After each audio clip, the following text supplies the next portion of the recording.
Du hilfst. 우리나라 말 어떻습니까? 너는 나를 돕는다니까 ich mir mich. mich가 와야지 우리나라 개념으로 보면 맞죠? 하지만 독일 사람들은 너는 나에게 돕는다. 나에게 도움을 준다 해서 3격으로 표현하기 때문에요. Du hilfst mich 하시면 안 되고요. 3격인 Du hilfst mir. 이런 helfen 같은 경우를요. 크게 우리나라 개념하고 많이 다르기 때문에 눈여겨봐 주시고요. 3격 지배 동사. 항상 3격과 쓰이는 동사라 그래서요. 3격 지배 동사라고 표현을 합니다. 자, 그러면 3격 지배 동사 배웠으니까 4격이라고 안 나올 리가 없겠죠. 아, 정말 복잡합니다. 왜 이렇게 외울 것이 많은지. 자, 4격의 대표적인 동사 튀어나옵니다. fragen. 뭐죠? fragen.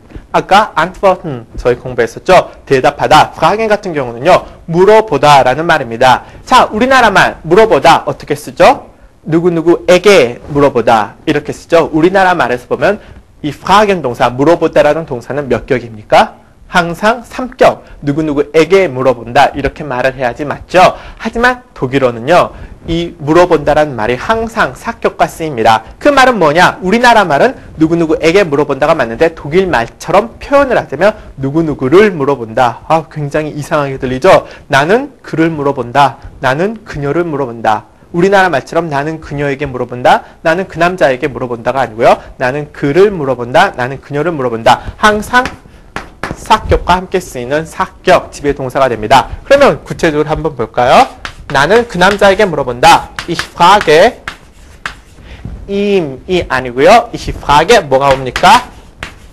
ihn 그 남자를 물어본다 해서 4격이 오게 되겠죠. 나는 너에게 물어본다. Ich frage 너의니까 dir 쓰고 싶으시죠? dir 쓰시면 안 됩니다. 나는 너를 물어본다. Ich frage dich 해서 4격을 쓰셔야 됩니다. Ich frage dich. 자, 어떻습니까, 여러분? 기본적으로 이거 지금 동사의 격지배를 배우려고 보니까 우리가 그 인칭 변화 ich, mir, mich, du, dir, dich, er, ihm, ihn, sie, ihr, sie, wir, uns, ihr, euch, sie, ihnen, sie, ihnen, sie 이걸 모르고서는 동사의 격지배 어떻습니까? 전혀 모르시겠죠? 그렇기 때문에 한 밑단계가 쌓지 않으면요. 윗단계를 쌓을 수가 없는 겁니다. 자, 4격지배 동사 fragen 머릿속에 같이 넣어주시기 바랍니다. 그러면 기본적으로 여기까지 해서 동사의 격지배에 대해서 잠깐 설명을 드렸습니다. 아, 나온 김에 같이 아까 대꾸 하나 물어볼까요?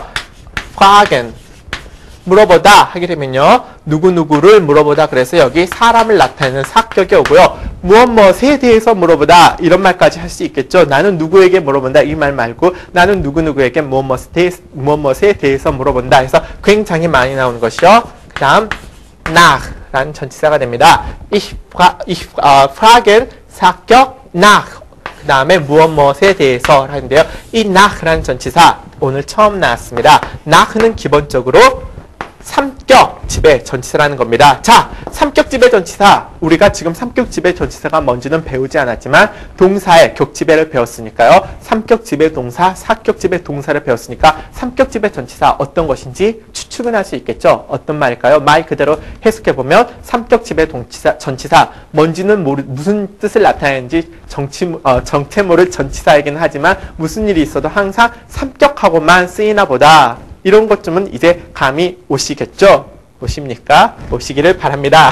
자, fragen은 항상 nach라는 전치사와 함께 쓰이게 되는데요. nach에 함께해서 무엇에 대해서 물어보다 라는 말이 됩니다. 그러면 대답하다는 어떤 말이 있을 수 있었죠? 아까 antworten 대답합니다. 누구누구에게 해당하는 부분은 3격이 오게 되고요. 무엇에 대해서 대답합니다. 하게 되면 이 무엇에 대해서 앞에 auf라는 전치사 하나 등장했습니다. 이 auf 같은 경우는요. 3, 4격 지배 전치사에 해당하는데요. 3, 4격 지배 전치사란 무엇이냐? 경우에 따라서는 3격하고도 지배할 수 있고 경우에 따라서는 4격하고 지배할 수도 있다는 전치사인데요. 기본적으로 이 전치사는 다음쯤 해서 전치사 따로 공부할 때 좀 더 자세히 알아보겠습니다. 기본적으로 지금은 그냥 이런 것이 있구나 라는 정도로만 알아두시고요. 기본적으로 여러분이 오늘 머리에 넣어주셔야 할 거는요. fragen 누구누구를 물어보다 그 다음 nach 무엇에 대해서 물어보다 그 다음 antworten 누구누구에게 물어보다 auf 무엇무엇에서 물어보다 하면 됩니다. fragen 사격, 낙삼격, 그리고 이 경우 이제 무엇무엇에 대해서 대답하다는 이제 사격으로 쓰이게 되는데요. antworten 삼격, auf 사격 해가지고요. 기본적으로 처음 등장하는 전치사 결합 동사가 되겠습니다. 예, 전치사 결합 동사가 무엇이냐고요? 특정한 동사는 항상 특정한 전치사하고 결합을 하죠. 예를 들어서 뭐 영어 같은 것도 그렇죠. 어떤 말이 있을까요? 뭐 I'm interested 하게 되면 반드시 뒤에 뭐가 옵니까? in이라는 말이 오죠. I'm interested of, I'm interested for 이런 말 안 쓰죠. I'm interested in 하는 것처럼 항상 그 구문은 in이라는 전치사를 결합하는 것처럼요. 독일어도 역시 그런 게 있습니다. 몇몇 동사들은 항상 어떤 뜻을 나타낼 때 특정한 전치사 결합하는 경우가 있는데요. 그런 걸 전치사 결합 동사라고 하고요. 뭐 이름만 한번 들어주시는 정도에서 오늘은 그만 더 깊이 공부하실 필요는 없고요. 그 정도에서 끝내기로 하겠습니다. 자, 그러면 마지막으로 하나만 더 공부하겠습니다. 기본적으로 마지막으로 배우실 거는요. 야, nein,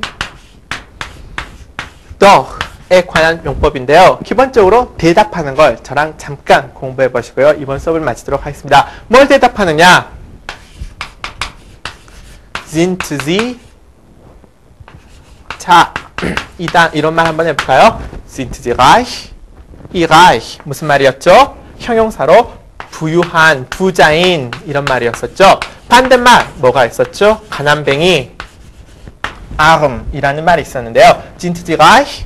당신 뭐 잘 사세요? Sind Sie reich? 이렇게 물어보게 되면요. 만약에 여러분 부자면 뭐라고 대답합니까? Ja, ich bin reich. 만약에 부자가 아니다. 유감스럽게도 이러면 Nein, ich bin nicht reich. 이렇게 말씀해 주시면 되죠. Ja, ich bin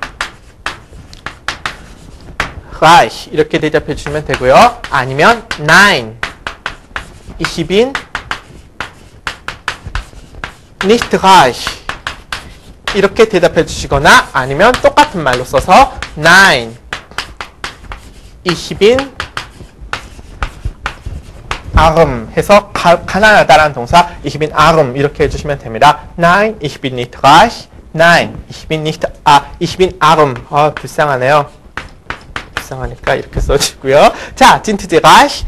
sind Sie arm 할 때 만약에 자기가 맞으면 ja, ich bin reich 아니면 nein, ich bin nicht reich 이렇게 대답합니다. 여기까지는 여러분 전혀 이해하시는데 무리가 없으시죠? 그러면 질문을 한번 이렇게 바꿔보면 어떻게 될까요? Sind Sie? 자, 이거 뭐죠? Sind Sie nicht reich? 우리나라 말도 그렇죠. 당신 부자세요? 이렇게 물어볼 수도 있지만 당신 부자 아니신가요? 이렇게 부정어를 써서도 우리나라 말에서 질문을 할 수 있는 것처럼요. 독일어에서도 역시 nicht를 써서 물어볼 수가 있습니다. Sind Sie nicht reich? 당신 부자 아니세요? 자, 여기에서 영어 다시 한번 잠깐 복습을 하겠습니다. 영어에서도 어떻습니까? 영어에서 긍정어로 물어볼 때 yes, no로 대답할 수 있고 부정어로 물어볼 때 어땠었죠? 자기가 대답하는 말이 부정이면 앞에 no를 붙이고 자기가 대답하는 말이 긍정이면 yes를 붙였죠. 이게 뭐 우리나라 말로 치면 복잡하게 뭐 너 부자 아니니? 응, 부자 아니야. 너 부자 아니니? 아니, 나 부자야. 이렇게 해서 우리나라 말은 응, 부자 아니야에서 응이라는 긍정말과 부자 아니야라는 부정말을 같이 써주고요. 아니야, 나 부자야. 아니야 라는 부정말과 부자야 라는 긍정말을 같이 써주는데요. 영어에서는 어땠었죠? 부자가 아니야 라고 말하면 아니야, 부자 아니야. 부정을 같이 붙여줬고요. no로 대답했었죠. 만약에 부자야 그러면 맞아, 나 부자야. 맞아, 나 부자에서 긍정으로 물어봤는데 이게 우리말과 반대가 돼서 영어 시간에 여러분께서도 배우신 기억이 날 겁니다. 독일어도 역시 영어와 그 경우 마찬가지로 해당이 됩니다. 당신 부자 아니세요? 이렇게 말하면요. 자기가 부자 아니야 라고 말하시면요. 우리나라 말처럼 응, 나 부자 아니야. 그래서 ja, ich bin nicht reich 하게 쓰시면 안 되고요. 부자 아니야 할 때는요. 아니니까 nein, 아니다. 이렇게 대답해 주시면 됩니다.